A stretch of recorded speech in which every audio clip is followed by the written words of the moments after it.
That's a fact.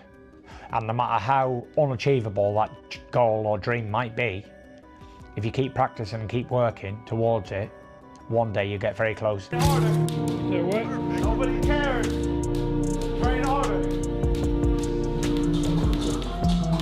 There's been some talk about possibly Joshua using Jake Paul as a tune-up to fight you. What are your thoughts on that? I don't know about tune-up. I think Jake Paul knocks him out. Seriously? Yeah. Paul is reportedly training with Tyson Fury as he prepares for his fight against Anthony Joshua. Fury says Jake has moved closer to his long-term goals and that this matchup represents one of the biggest steps in his journey. He believes Jake will push hard to achieve success, calling the fight a 50-50 challenge because Jake... And even if you don't actually achieve the biggest target in your life, you might get close to it, so it's definitely worth pursuing. But someone who doesn't have goals and doesn't have a target... Paul is training with relentless intensity, declaring he's determined to become a world champion. He's attacking this camp with total seriousness, dialing in his discipline, sharpening his conditioning, and targeting every weakness with purpose. Be treated like I'm Jake Paul or a famous person. No, like they treat me like I'm trying to become a world champion, which is exactly the case. Tyson Fury believes Jake Paul has a genuine shot at beating Anthony Joshua, emphasizing how dramatically Jake has evolved as a fighter. Fury insists the public must stop underestimating him, stressing that Jake... About possibly Joshua using Jake Paul as a tune-up to fight you. What are your thoughts on that? I don't know about tune-up. I think Jake Paul knocks him out. Seriously? Yeah.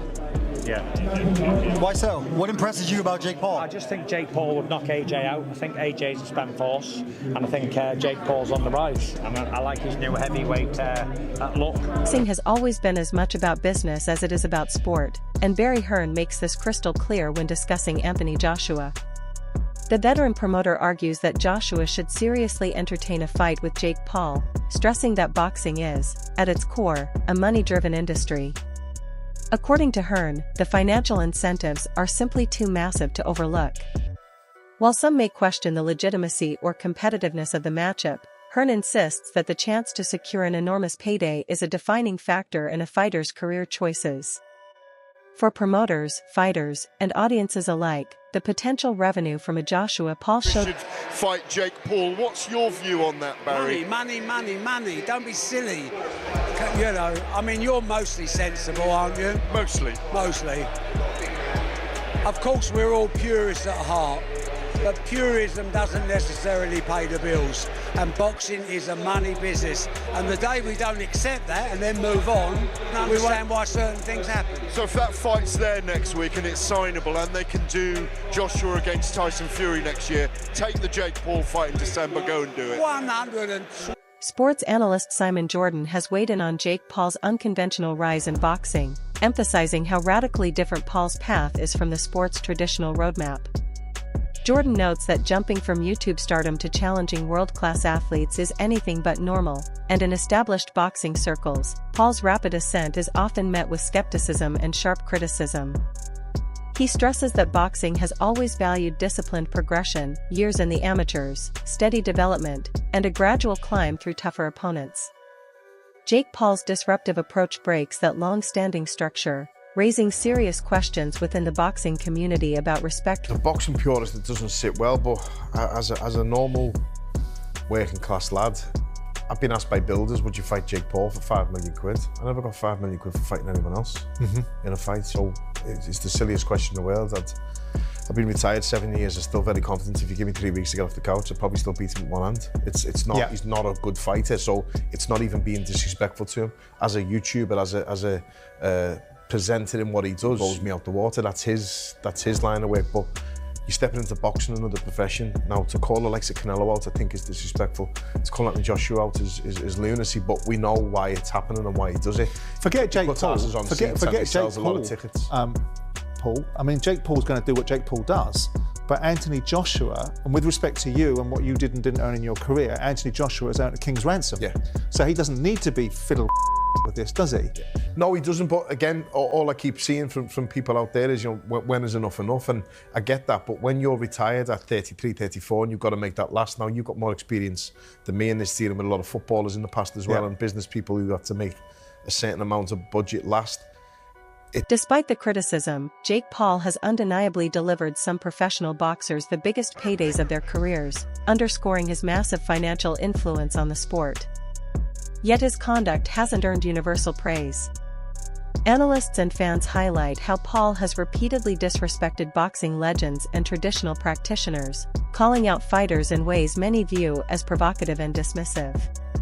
This creates a sharp tension within the sport. Fight Anthony Joshua exclusive because I know that I will. I'm so sorry for my English, but I have to. See, Jake Paul does lots of good things. He has a camp for kids where he, I guess, gives training and coaching and gloves and environment for kids in Puerto Rico. He helped lots of boxers to get the bigger purse than they deserve. He has done some good things, and you are kind of trying to be on his side, but then he says something like that. Like, you almost are on his side, and then he says, I want to fight Anthony Joshua and Canelo at the same night or whatever. Jake, fighting Anthony Joshua and Canelo is not fighting Tyron Woodley or 60 years old Mike Tyson with Alzheimer's. Anthony Joshua is able to literally kill you. No doubt. If his mission is to kill you on the ring, he will kill you. You lost against Tommy Fury. Tommy Fury won against you. What Anthony Joshua? What Canelo, my friend? Canelo, you would need the liver replacement after Canelo fight. I promise you. I don't know. So stop doing that shit. Do the good things you are doing, and we will be on your side. Just stop saying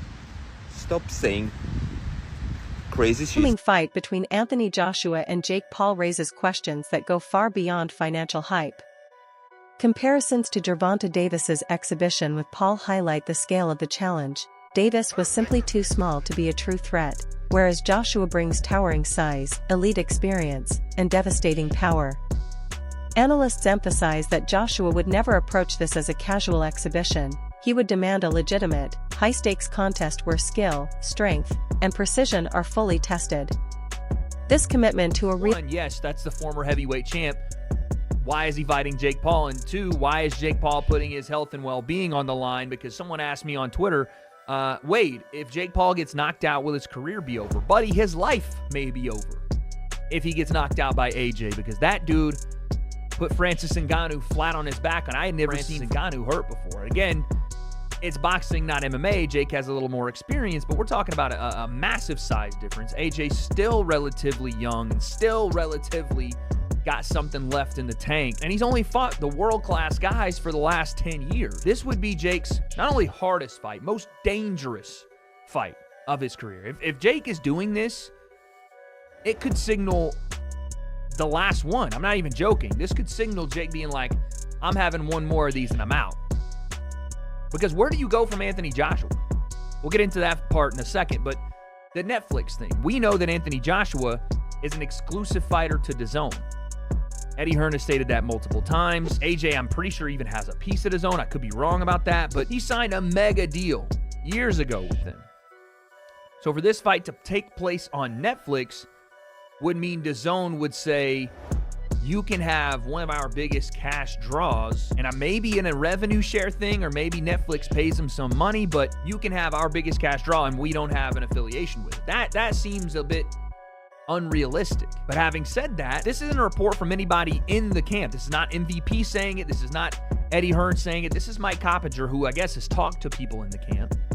But an independent source saying that they are finalizing a deal. Not that they're in talks. They are finalizing a deal. So this is, again, we're talking 1 yard line, first and goal. Gareth A. Davies underscores a critical point in the debate: the massive physical advantage Anthony Joshua holds over Jake Paul.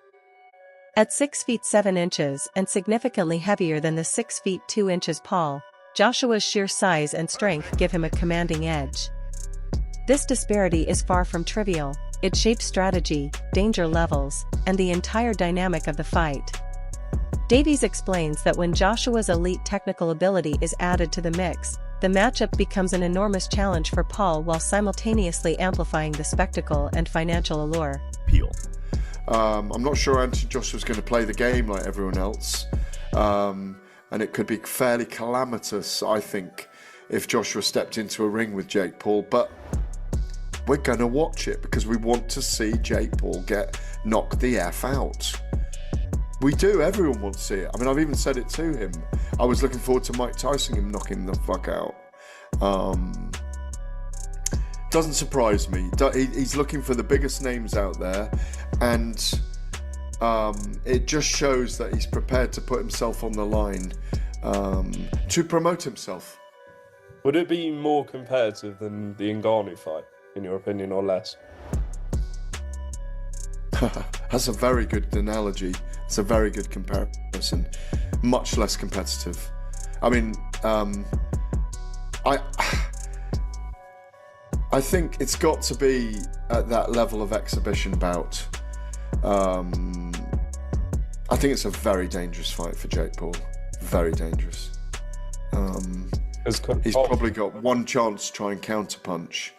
And if he catches Joshua, he might do something, but I see that as 100%. Another crucial factor is Anthony Joshua's devastating knockout power, which Gareth describes with vivid force, comparing it to a plumbing mule kick. This raw, concussive strength isn't just intimidating, it's a defining tactical weapon that could control the entire fight. Analysts warn that a single mistake from Jake Paul could end the bout instantly, making the matchup both extremely dangerous and highly anticipated. Joshua's crushing power. This one, you got a guy who's 6'7" to Jake Paul's 6'2", probably weighs 30 pounds more than him if he's 220, and who hits like a blooming mule kicks. So, and you know, yes, Anthony Joshua's had issues against very skilled boxers, and he's been caught by Andy Ruiz, and he's been caught by Alexander Usyk twice, and out-hustled and out-boxed, and knocked out by Daniel Dubois. But Jake Paul is not the kind of not the kind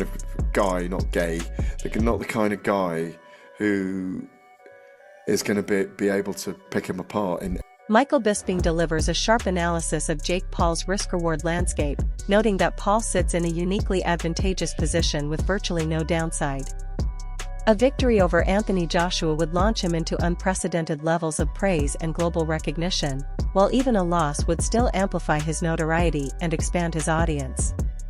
This stands in stark contrast to traditional boxing, where a single defeat can derail a fighter's momentum or damage a career. For Paul, the upside is enormous. Out there on an island by myself, everyone says the same thing, and he would potentially prove all of those critics wrong. Well, yeah, he would, maybe, unless there's some funny business, right? And for Anthony Joshua, as I said, this is kind of a lose-lose, right? Because if he wins, people are still going to say, well, you only beat Jake Paul, right? The man that lost to Tommy Fury, after all, right? That's the only loss in his record, Tommy Fury. You're telling me that Tommy Fury is going to beat him, and then Anthony Joshua's not going to beat him? So if he beats him, he gets no credit. And if he loses, then holy sh**. Can you imagine? That would be the biggest downfall of any boxer's career. The reality is, he's not going to lose. There is no way on this earth that Jake Paul can beat Anthony Joshua in a boxing match. That's just a fact, okay? Look at what he did to Francis Ngannou. Francis Ngannou hits as hard as a Ford Escort, going 100 miles an hour or whatever that stat was. Comes from the UFC. He was the UFC heavyweight champion of the world. Has a good go against Tyson Fury, but goes up against Anthony Joshua and gets flatlined. Every single punch that was thrown was landed, and every punch that landed put Francis Ngannou down, okay? So to stand there and think that Jake Paul, who's much, much smaller, who has way less experience, that doesn't weigh anything near him, is going to have a chance, and not to mention the technical abilities. Let's just talk about that. Not to mention the technical abilities or experience. We're talking about an Olympic gold medalist, remember, from back in the day, who's then gone on to become a true British boxing icon, or a worldwide boxing icon, let's be honest, right? There's no way. Despite the massive financial incentives, critics highlight a significant hurdle in Jake Paul's trajectory: his loss to Tommy Fury. Even with relatively limited professional experience, Fury was able to expose clear vulnerabilities in Paul's game, raising concerns about how he might fare against a world-class opponent like Anthony Joshua. Analysts caution that if Paul struggled against someone less seasoned, the risks of facing Joshua, armed with superior skill, size, and power, could be exponentially higher. This historical context tempers expectations, emphasizing that fame and financial gain cannot fully compensate for gaps in technical skill and ring experience. Experts also stress the unpredictable nature of a Joshua-Paul matchup. While Joshua's size and ability provide clear advantages, facing an unconventional, high-profile opponent like Paul demands strategic caution. Joshua may need to balance dominance with prudence, carefully managing risk. It tells me that this is going to be just an exhibition, and AJ should wipe the floor with him within the first round, right? And if he doesn't, are we getting mugged as punters? It's on Netflix, so if you've got a net... No, but whoever is punters, when I say punters, the watching audience, right, around the world, right? Yeah. I don't know, mate. I think it's dangerous. Yeah, I genuinely think it's dangerous. Well, but that's putting a world heavyweight champion. But then the cynic, at the top 4-5 fighters in the world.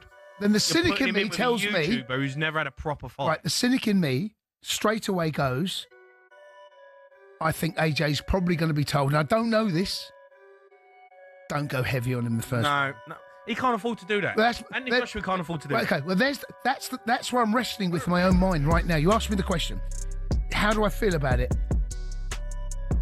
I don't know what to make of it, mate. I seriously don't know what to make of it. I seriously don't. It's a joke. Yeah, I don't know what to make of it. I'll watch it because... I don't know whether I will, JJ. Honestly, I probably will close to vote. Right now, I don't know whether I will. For Anthony Joshua, stepping into the ring with Jake Paul demands meticulous preparation. While his size advantage and elite knockout power provide a clear theoretical edge, analysts warn that underestimating Paul's unorthodox style could lead to unexpected challenges. Coaches and strategists would likely focus on controlled aggression, tactical precision, and selective engagement, ensuring Joshua maximizes the financial rewards while safeguarding his professional reputation. In this... Mayweather. No, Mayweather. I didn't watch that. Who fought Mayweather? Oh, it was. I tell you, it was. Who was the MMA fighter? Logan Paul. Logan Paul. The one that you didn't know the name of yet. Logan Paul, right? He fought Floyd Mayweather. I didn't watch that one either, right? I know, but Jake Paul's got a bit more boxing credentials. He has. Because he What about McGregor? Who did McGregor fight? Did he fight someone? McGregor, have I made that up? Yeah, I don't know. Where's your head at? I don't know, mate. I mean, they all it's all over the gaff. You gave Andy your number and you gave him the top. His name's Adam. Adam, sorry. You gave Adam the number. No. You said 03717 22 I gave him the sports. You gave him the sports number. No, but I don't. Get your head out. No, I don't know. I don't know whether I will watch it, actually, if you want the honest truth. Well, we asked for some calls and people have phoned up. They're interested in it to have their say. Let's go to Paul, who's a Man United fan. All right, Paul? All right, P-Dog? Yeah. You all right? How you doing? I'm all right, Paul. Look, obviously big news. What do you make of this? Well, I think, so I'm a big boxing fan. I think Jake Paul's got a better